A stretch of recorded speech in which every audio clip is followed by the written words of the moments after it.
Welcome to the Regenerative Brands podcast. This is a place for consumers, operators, and investors to learn about the consumer brands supporting regenerative agriculture and how they're changing the world. This is your host, Kyle, joined by my co-host, AC, who's going to take us into the episode. On this episode, we have Derrick Jackson, who is a farmer and one of the co-founders of Grazed.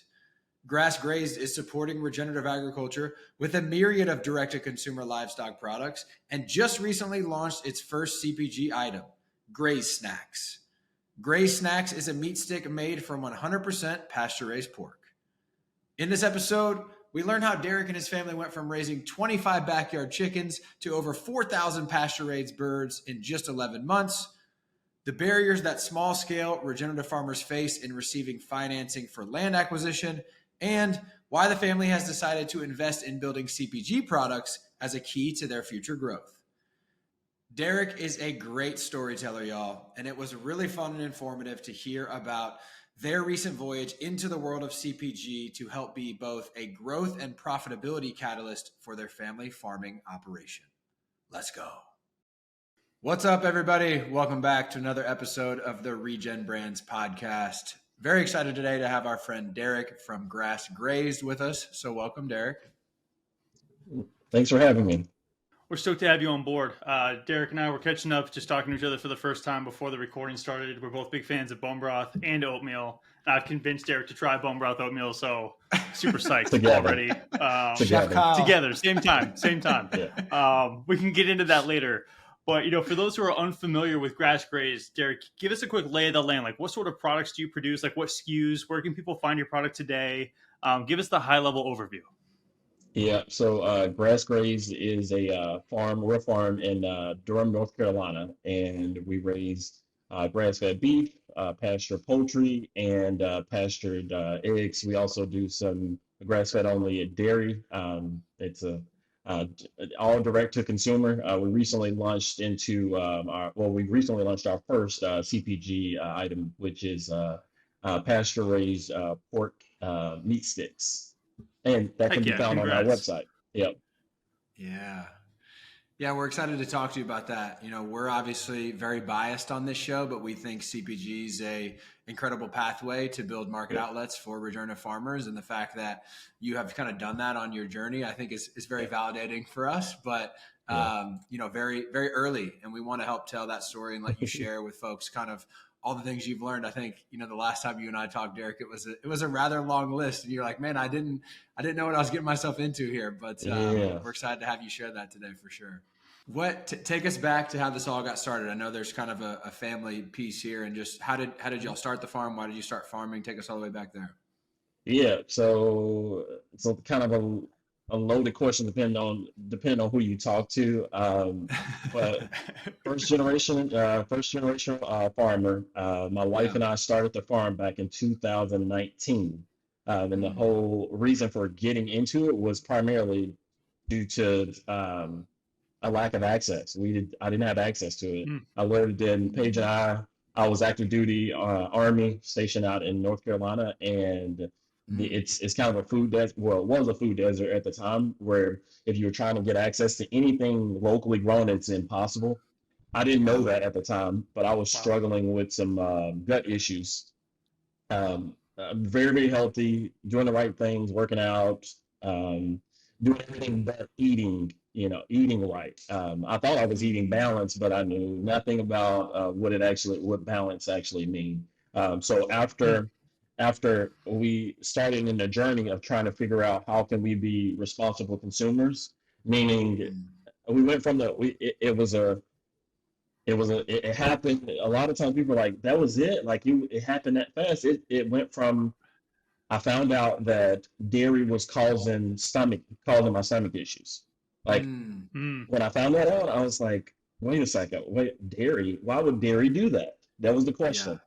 When I started researching it, I realized, I started seeing, this is what a dairy looks like, or this is why are they putting this much stuff in there? Like, why does milk, all these things?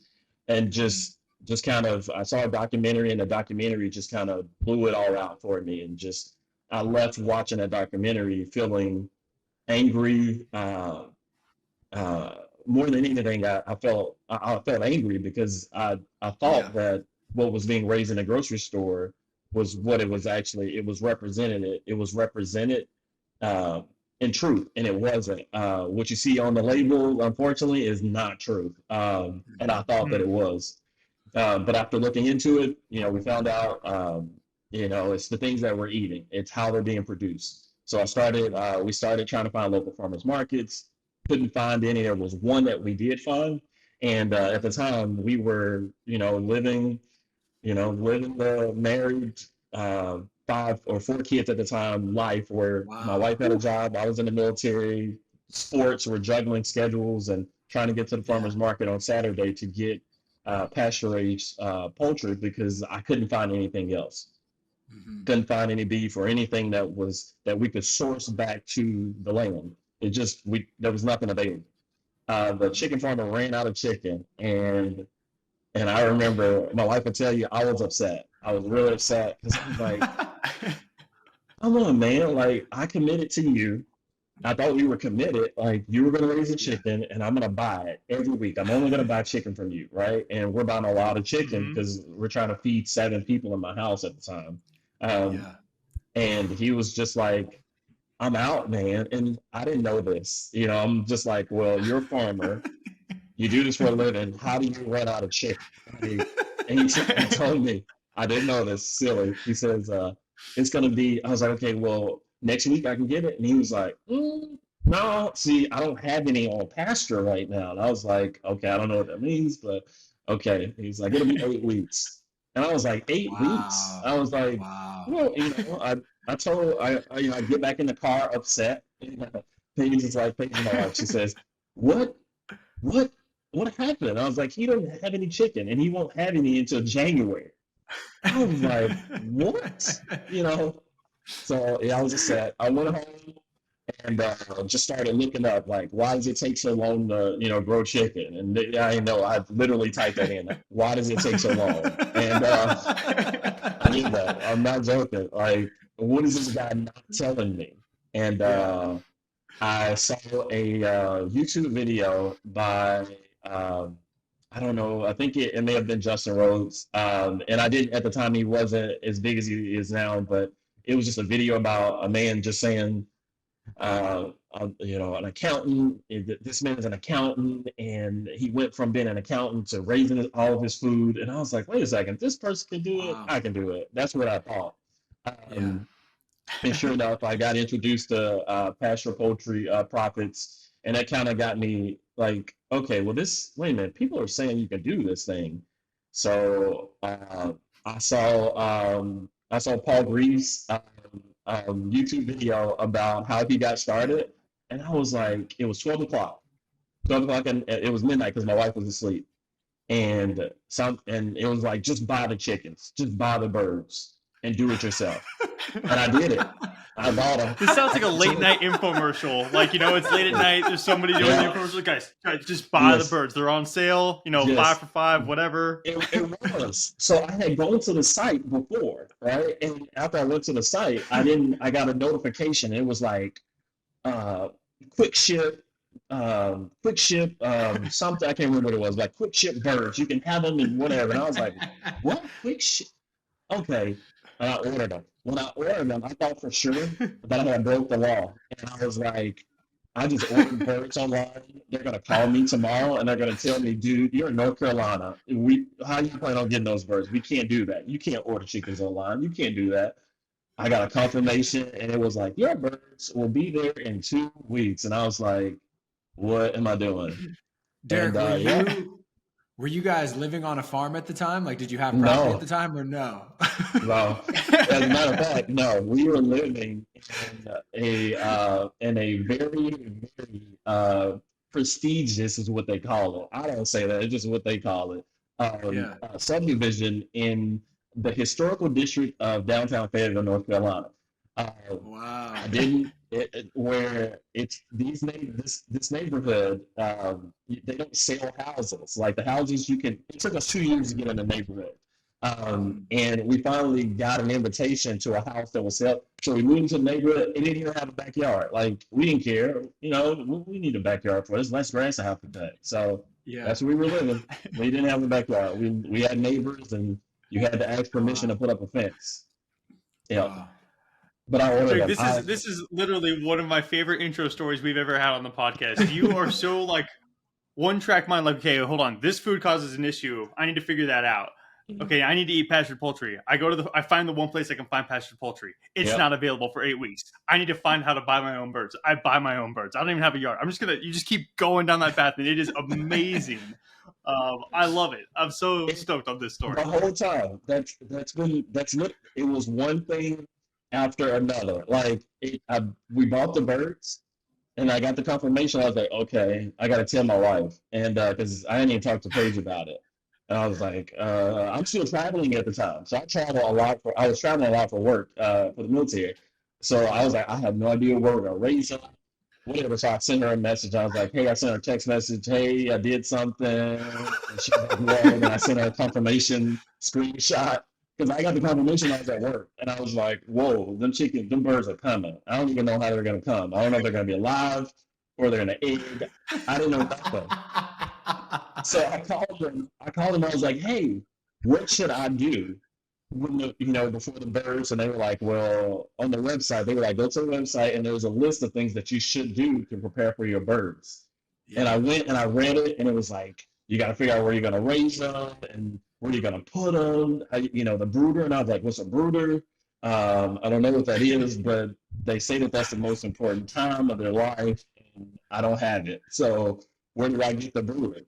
And you gotta make it, dude. So I got some books, and I started reading. And I was only consuming farming, pasture, poultry, how to raise birds. I wasn't reading anything else. And that's when built a chicken tractor. Birds came in the mail.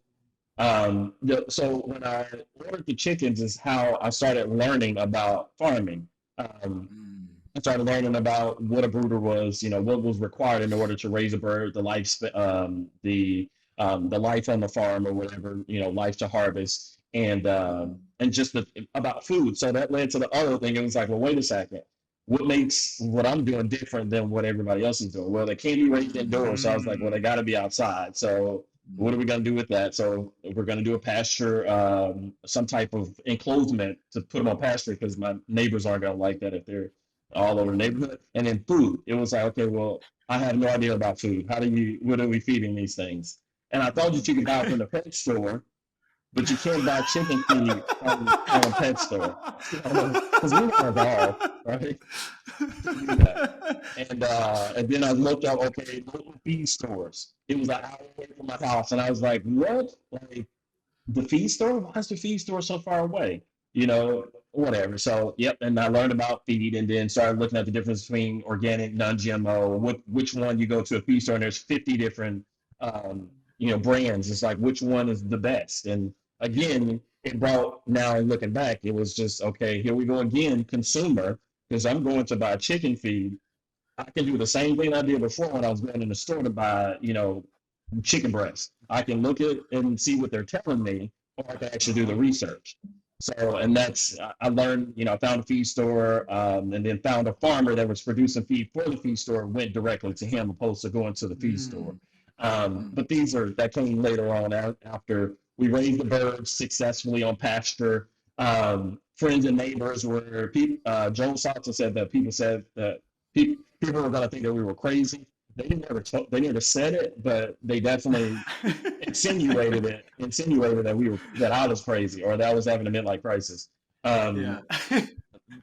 We started having people ask about the birds, and some of our friends from the gym would come over and they'd be like, "Hey, you raise your own chickens?" We're like, "Yeah." I'm like, "So you're gonna sell them?" And I was like, "No, they're for us." Like, honestly, I don't even know if they're gonna live. Like, I don't know. Like, I haven't even thought about it. I just didn't know. Like, so we're going through this whole process. We put them on pasture. We go through that whole cycle, and then it gets to the point where it's like, okay, well, these birds are big, and they're big birds. What next? It's harvest time.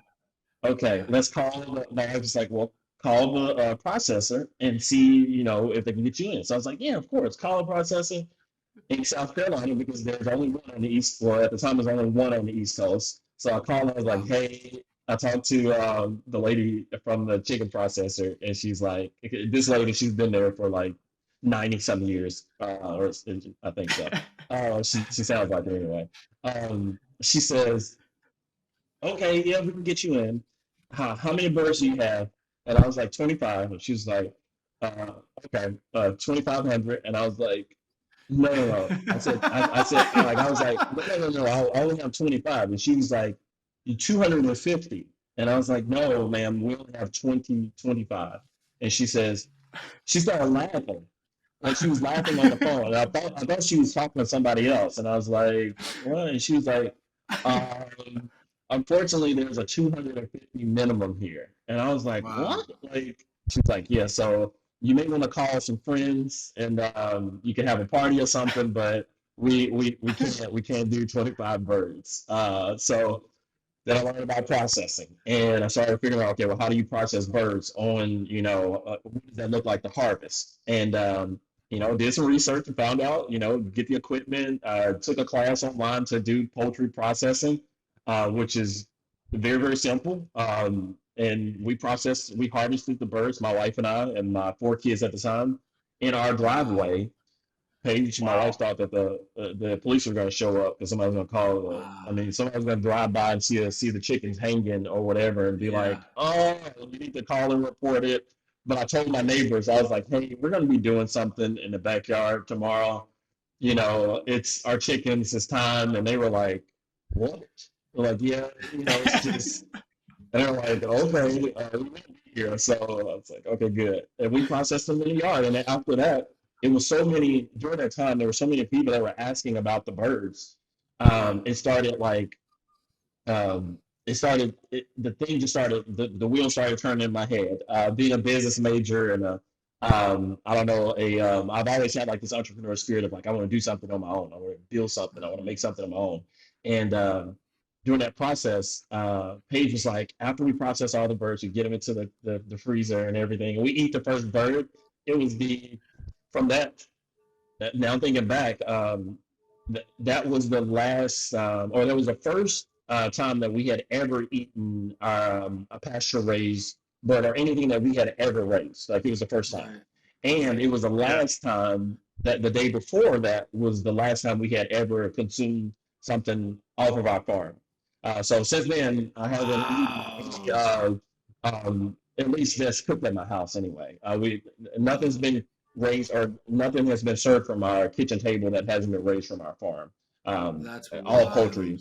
But yeah, Amazing. yeah. So that Man, crazy story. I mean, Yeah. one, thank you for your service. Thank you. Two, yeah, you're welcome. And two, just wild. I mean, how?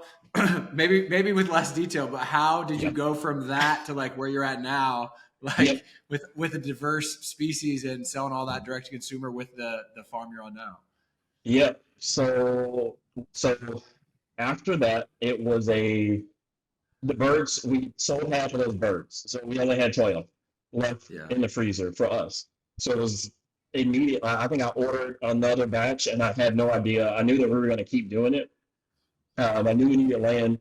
We started looking for land, found some land. I put a lease on a 60-acre property like 30 days after that. It was 2 hours away from our house, but it was the closest that we could get. Put a lease on the land. When we leased the land, it wasn't the land that we wanted. We were looking for clear pasture because we were only looking to do pasture poultry. Because I knew that the numbers, there had been enough case studies done to say that you could do it profitably as long as you had a brand. So my wife, Paige, is a marketer by trade. So she says, no, the first thing is to start marketing. We need to start branding, not this farm. And I was like, sure, Paige. I'm building the farm. And she, on the other side, built the brand. So the kick started that. We leased the property. It wasn't what we wanted. It was all we could get. And this introduced us into regenerative because I knew about pasture poultry, but I hadn't really learned about regenerative agriculture. But as I was looking for farms, when I looked at the property that we were on, the property that we found, it was someone's. I remember when I went to look at the land, I was kind of upset because I was like, man, I wanted more clear pasture because I want to do pasture poultry. And I remember thinking, the farmer was like, you know, a good farmer.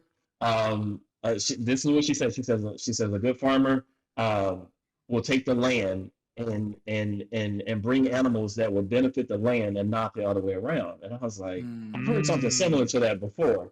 And she was like, yeah, like this is what we have. And I've been able to raise the animals. I raise animals that I think will benefit from the land, and the land will benefit from the animals, not the other way around. And so anyway, man, I started looking at, and she was like, you should look into regenerative agriculture. And that was the thing that was like, okay, well, okay.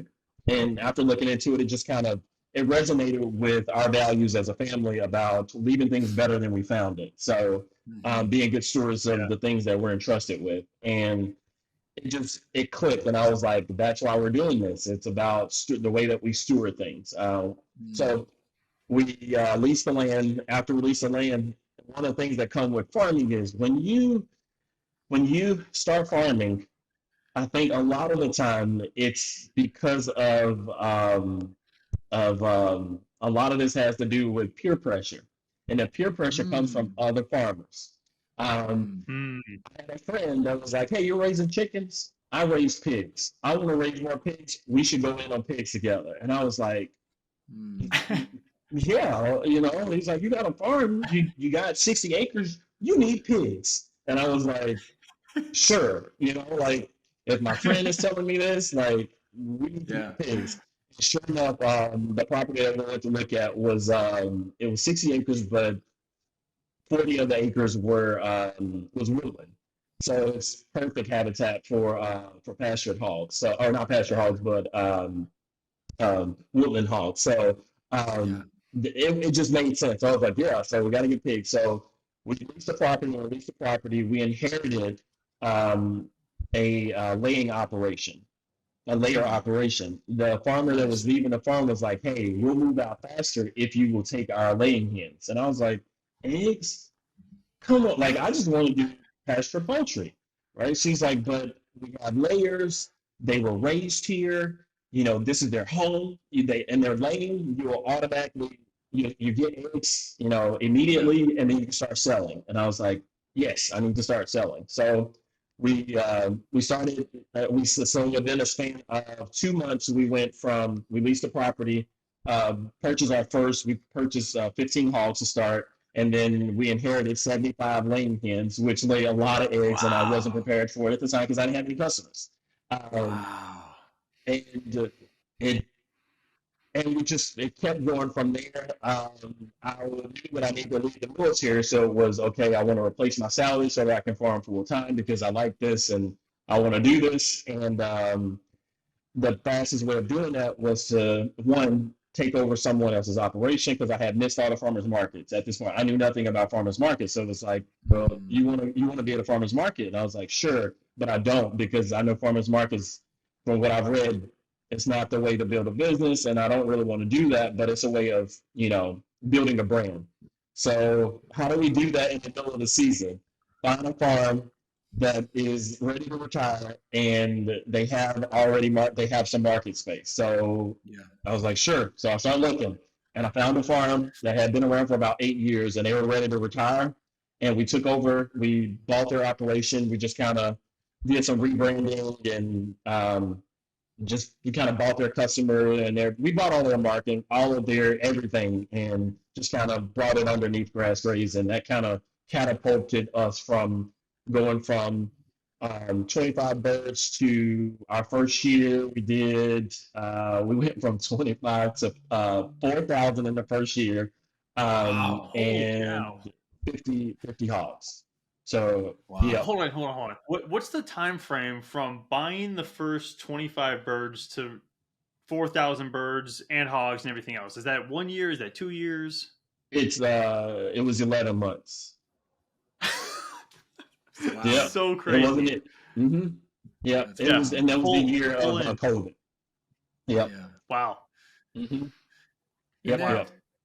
And Derrick, you've shared that you all are a part of a buying club now, which is something I kind of heard of, but kind of not. Yeah. And I think it'd be cool for you to educate people on, which was basically, I Mhm. think you gave me the number. There's 65 families that are committed to Yeah.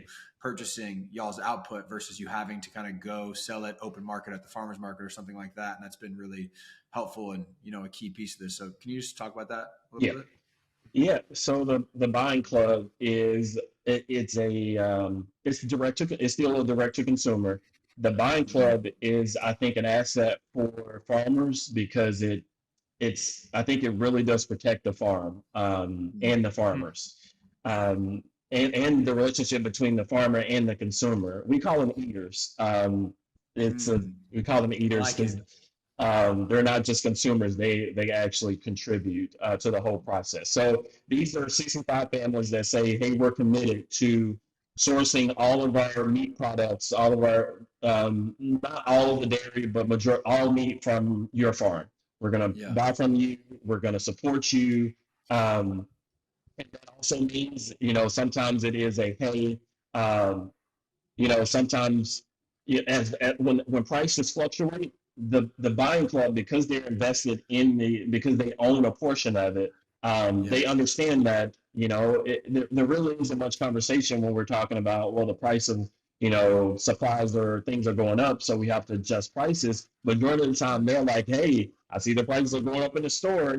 How are we looking? And it's like, I mean, they're actually invested in the process. But it is the buying club allows the farmer to sell everything, the whole animal, to the eater. They sign an agreement saying that they own a portion of a cow or like our dairy, like our herd, they own a portion of it. But it's a shared expense. So everyone benefits and it protects us. There is no middleman. There is no it's just between the farmer and the actual eater. There's nothing in between it. So, and that allows us to, it helps us to predict. It's kind of our bottom line. It allows us to do everything else. So at the bottom line, everything is taken care of for the most part. Like we don't have to worry about paying the rent or paying the mortgage or paying our employees because we know that that's covered from our buying club. So we are able to focus on other things like the way that we steward the animals, because we're not forced to be like, well, we got to grow super fast or we have to cut corners because we're worried about being able to make sales. And that's typical. That's what we saw with farmers markets where, I would be at the market and I'm producing the same amount of products, but, I'm seeing the fluctuation in sales. One weekend you're at 6 and then the next weekend you're at 500. And that happens.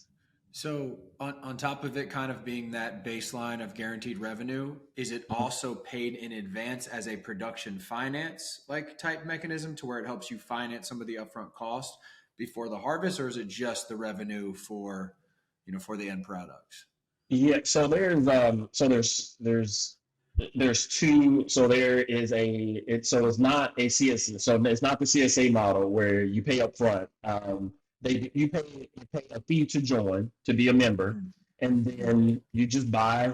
You buy it. So there's a subscription model where I know that there is off the top of my head, there's 20 some families that they eat. That's 5 or 6 hogs that are sold. It takes at least 5 or 6 hogs to make sure that these families are covered at a minimum. And then they still do a la carte sales, like they still buy items like eggs. And, this year we're going to host for Thanksgiving. So instead of 1 turkey, we're going to do 3 turkeys. But at a minimum, I'm still going to get my 1 turkey because, that's a part of being a member of the club is I'm going to buy, a cow, a pig, and a turkey. So, but yeah. The big question for me sorry. remaining is then why the new CPG product, right? So you started from the backyard chickens. Now you have this diverse enterprise with this awesome buying club. Why get into pastured pork sticks? What was the impetus? Yeah. So, so the big thing is timing, so quality of life. The CPG pork meat sticks, snack sticks, is quality of life. And I say quality of life because a lot of the times what we do with the buying club and the farm that we've seen allows us to sustain. It's very sustainable. We can sustain business the way that it is. We can keep our employee. We can our employees. We can maintain our farm and our livestock, but that's about it. It doesn't give us anything, a whole lot of extra to do things like buy more land, to invest in more, to grow the herds. It takes a whole lot longer to do those things. And so we don't own land. So one of the things that we want to be able to do is own land, and we don't own land today because I refuse. I don't feel good about it. Doesn't make me. It doesn't make me feel good about purchasing property under the terms of me, under the assumption that I'm going to raise things the way another organization wants me to. And I say that because what I mean by that is a lot of the land, farmland, it's very expensive. So in order to get these FSA loans or farm service, the USDA loans for this property, a lot of the questions that are asked is, what are you raising? And I say, well, I'm a regenerative farmer. I'm a regenerative livestock farmer is what I say. And they say, oh, what is that? And it's like, what? And they're like, well, what you mean y'all raise the chickens the pigs in the wild or something? Is one of the people said that. And I was like, okay, sure. Yes, we raise our pigs in the woods. They're contained, but they're in the woods. And so they don't recognize it. A lot of times they won't recognize it. They'll say, despite the fact that my revenue, so one of the things that we refer to is, oh, you're a small farm and your revenue, they don't really want to take the liability is too much liability. Yeah. And I told one of the ladies, I was like, okay, so you're saying that the liability is too much liability for us to do this? And she says, yes. And I say, why? She was like, revenue. I was like, okay, it's based off of revenue. I was like, okay, then this is me and one of the agents talking. And I say, okay, it's based on revenue. And I was like, well, that's unfortunate. And she says, why? I was like, because you're looking at revenue while the farmer across the street, not across the street, but in our neighborhood, the poultry farmer in our county that raises, I don't know, thousands, hundreds of thousands of birds a year. You're looking at his revenue, right? I was like, but what you should be looking at is net. Are you looking at net? No, you're not looking at net. Right. Because if you look at net, you'll see that I net way more than he does. My revenue isn't as high as his, but I bring home way more than he do. Profit standpoints, like I'm way more profitable than these farms that are raising their birds indoors, like way more profitable. We support 3 families off of a salary from our farm, but because of gross, you base the application process. So no, it's like, no, I'm not willing to raise my hogs in a barn or I'm not going to do that to get to be able to purchase land. So the CPG, the other option is to produce a product or service or something, and CPG was the thing. I saw some other farms doing this where another farmer that did something similar, and it made sense. The farmer created a product, and that product is what he used to launch. It provided a lot more profits for the farm. So CPG just happens to be that thing that I knew may be worth investing in that didn't steal any more of my time away. So I'm already raising the hogs. How can I keep more hogs? How can I keep more hogs in the process?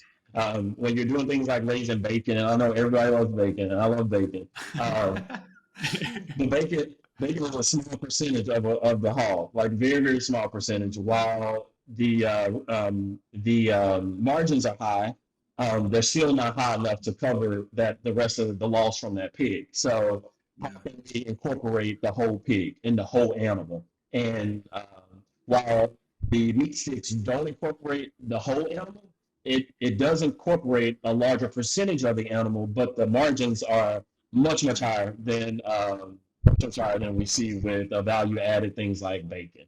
So that's why we decided to do meat sticks. Yeah, that is super fascinating, and I really appreciate the level of detail you shared with like how this loan application process works. This is completely new information for me. I've never heard this before. And I just want to kind of restate this to make sure I'm understanding correctly. So essentially today you're leasing your land and you'd love to eventually be able to buy land, which completely makes sense, especially like if you're really stewarding the land. It's great that you're stewarding somebody else's land, but it'd be even better if you were stewarding your own land, right? And really reaping those benefits over time. So in order to do that, you either have to have more money in the bank or take out a loan. The loan process is like go into USDA and say, hey, I'm a farmer. I want to get a loan for this land. And they say, cool. The way you qualify is based on revenue. So they want to see whatever the revenue threshold is. Maybe it's $500,000 annually. And to your point, your neighbor is hitting that $500,000 mark, even though maybe he's only taking home 50 grand, 100 grand. You might be at 250 grand in total, like gross revenue, but bringing home maybe 100 grand. And they say, hey, your gross is too small. We don't care about your profitability. We just need to see this high number. And you have to change the way you farm to do that, where you're not stewarding the land. So it sort of forces you, like, if you want to get more land, you have to sacrifice on your practices. Is that correct? Correct. That's you said that really well. Yes. Yeah, that's really correct. Well, you told the story well. I'm just spinning it back to you. But yeah, that's crazy. That is absolutely insane, and that's super eye opening for me. The private credit and the credit programs run by the USDA are all really built around underwriting with commodity systems. And so if you're not a commodity farmer, they find it really hard, I would assume, especially those more entry level or people like the first wave of evaluators really don't know kind of how to put you in a box. And so that is an issue. And there's a ton of people really working on this, doing amazing work in the regenerative space. We have not totally cracked the nut there. And Zach Ducheneau is in the government now and doing some really awesome work. And I mean, you know, the other thing is, obviously the legacy of extreme discrimination against black farmers too, Derrick, which I don't want to say that's a part of this, but also something we should like touch on and say like, that's a really real thing. And so, you know, at the end of the day, it's, hey, how do we better finance in an equitable way all small scale farmers, all regenerative farmers, and especially BIPOC farmers that have historically been discriminated against, especially in the financial system. Yep, 100%. I couldn't have, I'll tell you, it's a sad truth, Kyle. You said you're stewarding someone else's land. And we, unfortunately, we've been here 5 years and we were planning on purchasing the farm that we're currently on. And unfortunately, the property across the street from us was just zoned for industrial use, which means that they're going to be building a 465-acre natural gas plant across the street from our current farm. So, oh my gosh, heartbreaking. So it's wild, and it's like as I walk through the woods, like I'm feeding the animals more nowadays, and I'm just like, man, you know, it's just beautiful. Just the changes that we've seen on the land from the animals being there and being stewarding them the way that we have. It's a beautiful place, like a much more beautiful place than it was before. But again, you know, if farmers can't, a lot of the farmers are selling because one, they don't have individuals that are interested in farming, or two, they don't have the funding.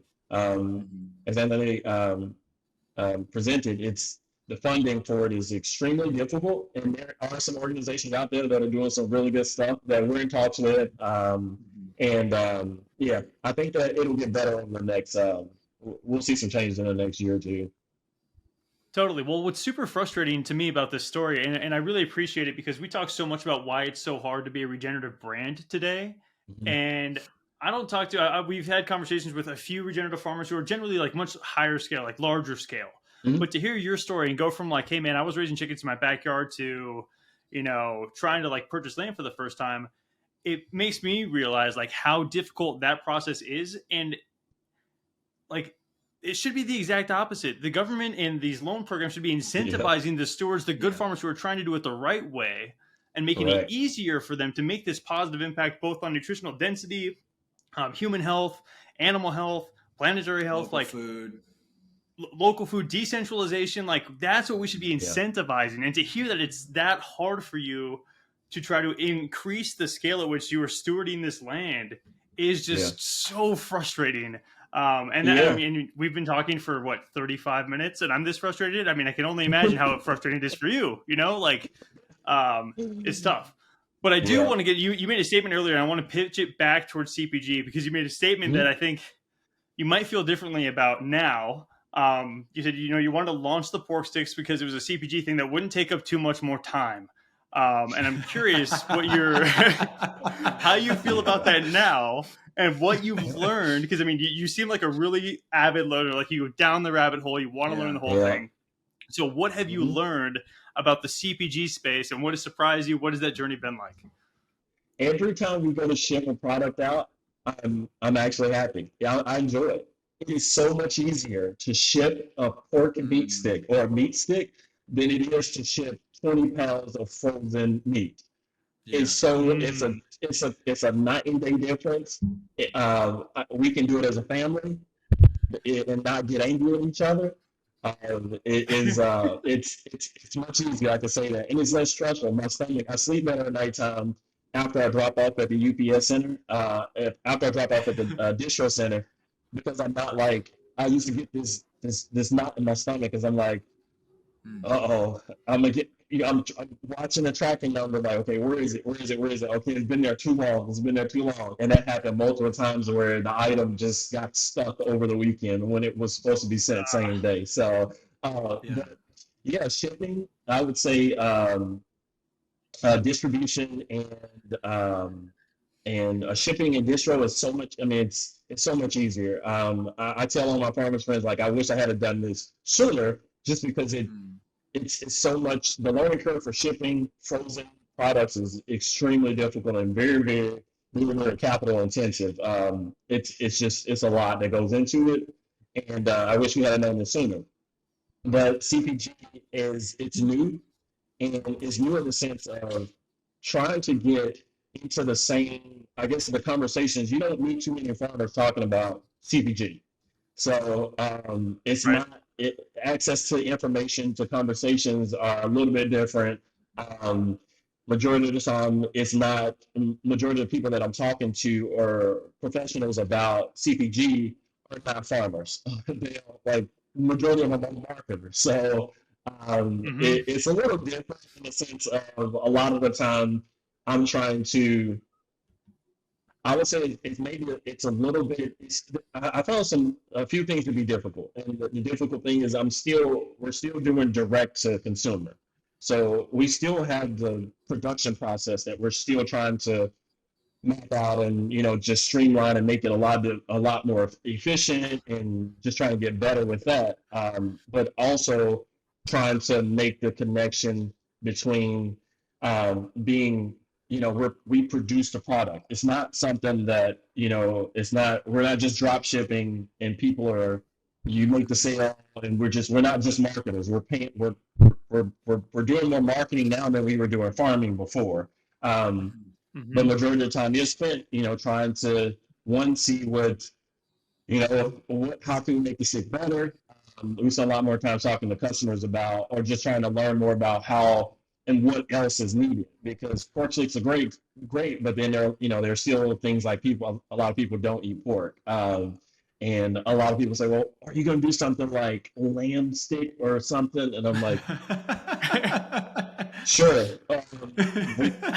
First we got to get the pork thing out there, and then we'll look at that. But yeah, so I mean, it's been I would say, starting with farming.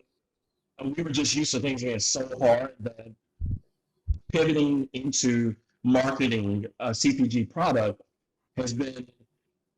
it hasn't been as labor intensive. There's a lot of back and forth with, like, product, as far as, like, the product, the label itself took so long to develop. And I told Paige, I was like, this is ridiculous. We've been talking about this label. The label took us. We spent a year developing the product. Majority of that time was developing the actual label itself, and then getting the label signed off. Wow. We spent 4 months working on the label, And then after we get the label, between the actual person that prints the label and the person that designs the label, it went back and forth. There's probably 200, 300 emails back and forth. Only to go to the USDA inspector to say, that's wrong, you can't do that. And it's like, wait, what? We were ready to launch, and they say, well, you actually can't say that it's what do they say? You couldn't say gluten free, you couldn't say GMO free, you couldn't say any of those things. And I was like, okay, all right, well, take them all off, that's fine, take them all off. And you can't say grass grazed. And I was like, yeah, we can. That's one thing I knew that we could. We could say grass grazed because that's the name of our business. So that saved us, even though we had to go back and change the label again. That took 7 months. Wow, the meat stick portion of developing the product did not take as long. So yeah, I mean, it's just some of the things that you just didn't know, like as far as like barcoding and how that'll mess up an actual CPG product is if you don't have your barcode correct, then you can't print it. So I didn't know that. So those are, I mean, overall, I think it's been a good transition though.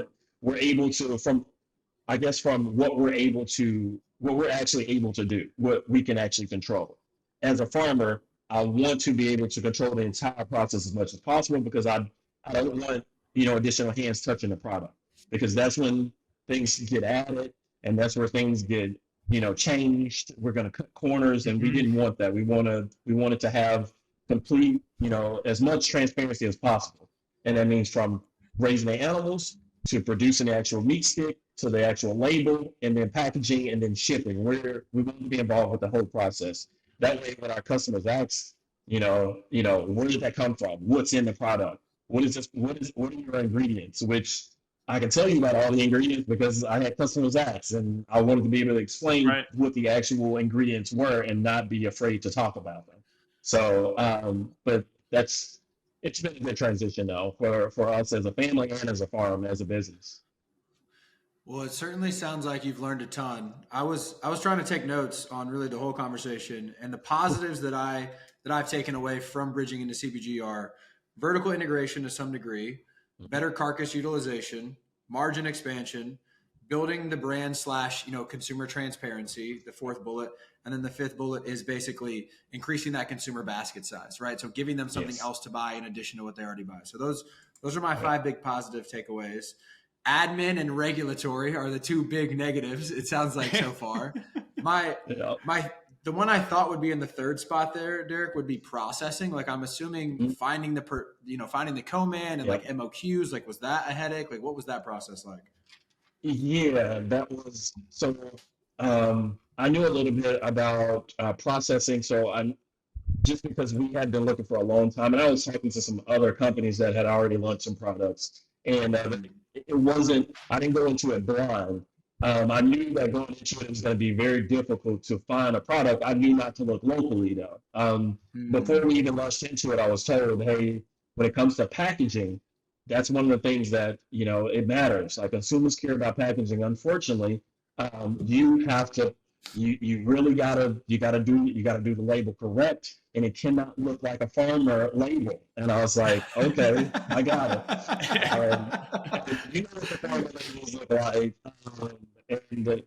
so you really got to do the branding. And so after looking, it was a long process. It took us probably about 2 or 3 months to find someone.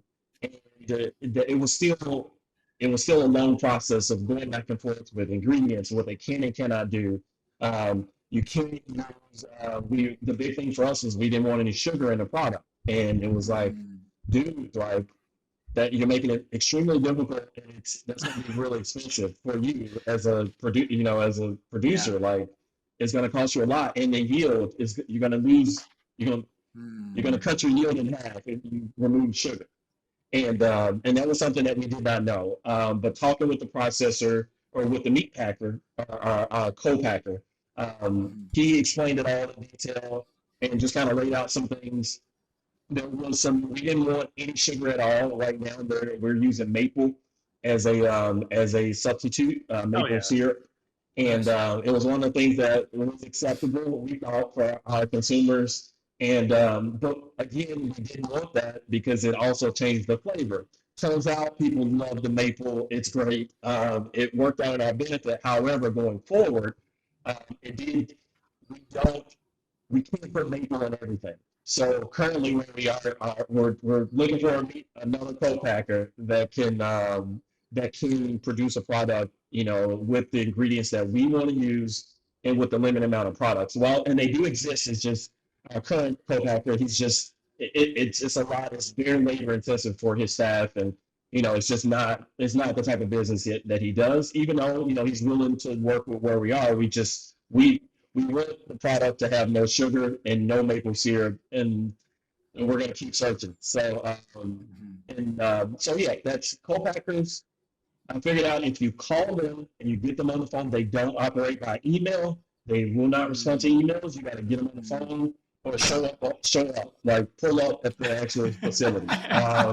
Seriously, one of the guys, I was like, hey, I'm going to be in Tennessee for a farming conference. I'm going to just stop by. And he was like, oh, just call me. And Yeah. and sure enough, like you want to have a conversation with them because majority of the co-packers, those guys know they'll save you a whole lot of time and energy from talking to random people on the phone about what you're trying to do. Because if you call them, they'll tell you, they'll put you on a wait list for 6 months to a year before they will even take you seriously. So, Yeah. yeah. That makes a lot of sense. So Derrick, it sounds like you've got a lot going on. You got chickens, you got laying hens, you got pastured pork, you've got, I think, beef cattle as well. Is that correct? Yeah. Some dairy Yes. cattle. So Yep. Dairy cattle. and dairy. Yep. So you got a lot from like the meat perspective, and like the animals you're raising on the land, which is fantastic. You started the foray into CPG with the pastured pork sticks. Sounds like you're looking for a new co-packer for a non-sugar or non-maple syrup version. What else is on the horizon? Is the focus now utilizing, like, trying to figure out how you get more CPG goods from the land or the animals that you're raising, or is there eventual, like, you're looking to get into retail? Are you planning to stay with DTC? Do you want to throw lamb so you can do lamb sticks on your farm? Like, what are you planning to do in the next few years? Yeah. So one of the we're gonna stay with meat sticks. And so the focus going forward, all those animals currently. What I did mention is we've decided to cut out all the other animals for production. There are other farmers. We got other farmer friends. We made a lot of friends in the community. Other farmer friends that we buy from as well, that are going to be consuming majority of our customers as far as what they to supply our buying club members their needs. We're going to focus solely on CPG products for pasture-raised animals. Like that's what we want to do. One of the things that we've realized is CPG products we don't have to sacrifice. No one has to lose if we do a CPG product. Meat sticks, no one has to lose. I can pay my farmers. I have a farmer. I can pay my farmer what he wants for his pork. An acceptable price where he makes a profit. And as a business, as the business owner, as a marketer, as a brander, I can still sell that meat product, and we can still both win from the process.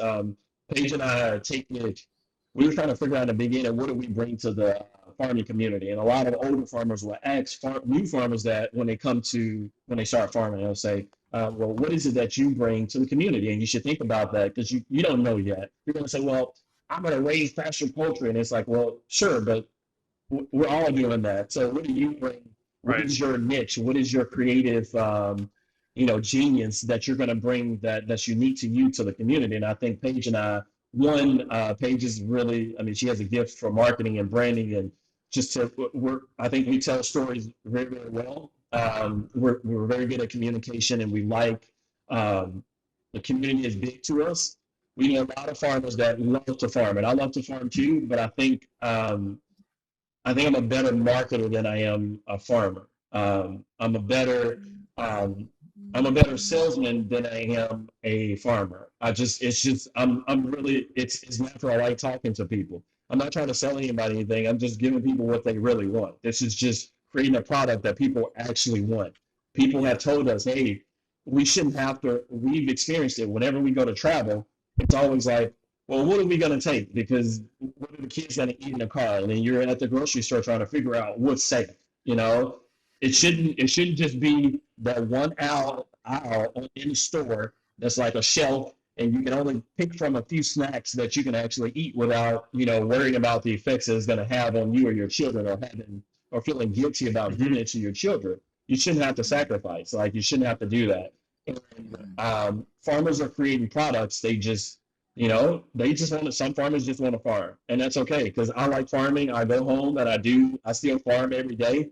But throughout the day, I think that I do better at telling a story and moving a product and telling other farmer stories that, that already have the land, that already have the infrastructure. They're just looking for an avenue to sell their products. And I know so many of them. Like, I know a lot of those people that are, I know a farm, unfortunately, that's a friend of ours. Hopefully one day, when we release our beef portion, our beef sticks, there's a farmer, and regenerative, they're grass-fed only, beef operation up north, and they haven't turned a profit in like 3 or 4 years, and they have no idea what they're going to do. It's just, it's only a matter of time before, it's all over. Like, that's how they've been living for the last 4 years. And it's like, that's insane. You have all of that product and you cannot move it because, you don't understand, or you don't know, or you don't want to, because you just want to farm. So yeah, we're going to focus on CPG. We're going to stay with the meat sticks. Hopefully we actually got invited to the Midwest CPG conference this upcoming year. So in 2024, so we'll be there. I wasn't ready to go into retail or anything like that. We got the invitation, and when you get an invitation, you just gotta show up. So, and after going, we'll see how things go. Give us a chance to meet some other, just an introduction to the community itself, see what it's like, see what things are, have some conversations. And at this point, we would like to just keep selling to the people that we know via online and locally and stuff like that. But if the opportunity presents itself, we're always open to conversation about just being able to move more product and allow more people to have access to it. Yeah. It makes a lot of sense. And man, I love what you're focusing on in the future, because I think, to your point, I like the way you phrase, like, what are you bringing to the community that's different? And it really feels like, because you're sort of straddling this line between farming and CPG, you can provide a lot of value to both sides there. So kudos to you for, number one, recognizing that, number two, taking action on it. And I'm really struck by the story you shared about your neighbors or your friends who have the cattle farm. And it's like they want to farm in this particular way. And I think this goes back to, like, why people are not interested in farming. I think the younger generation has no interest in conventional farming, where you're not stewarding the land, you're not taking care of the animals, you're not creating nutrient-dense product. Like, my generation certainly has no desire to do that. And so the question then becomes, like, how do we create a market for those who want to farm the right way? And this is where, Anthony talks about this really well in this really articulate way that I'm not going to do. But why the CPG brand is so important, because, you talked about Paige and Paige's skills with marketing and storytelling. And that's the avenue where we can connect people to these practices via the brand.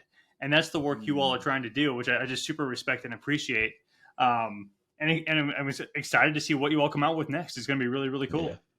Yeah. And that's like the juxtaposition of CPG, which is the interesting part, is it can be this amazing tool to create these stable, profitable, equitable markets for regenerative farmers. And it can also be our worst tool to create extractive relationships that are rushed to the bottom and crush farmer margins and really lock them into really bad situations. And so I think that's the whole point of our platform, is we're trying to show the former and not the latter. And we're trying to show in the former that if we build these enterprises the right way, it allows the farmers to just be amazing farmers and hopefully not have to do all these things that we've heard Derrick talk about at length, that him and Paige and the family have had to do. And it makes me think of the term, value added product or value added processing. And like in its pure form, when that's correct, like it's a really true form of there should be a lot of value added in that product or processing, the processing of that product that helps, bring that kind of monetary value back to the original producer, as long as we're doing it the right way. So yeah, just really well encapsulated in this episode, and just thank you for sharing all that, Derrick. And I'll take us home with our final question, man. I'm excited to hear your thoughts on it, which is how do we get regen brands to have 50% market share by 2050?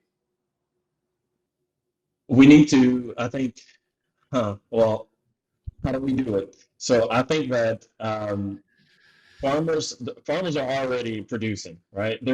I will say there's enough farmers, because there isn't enough. We need more.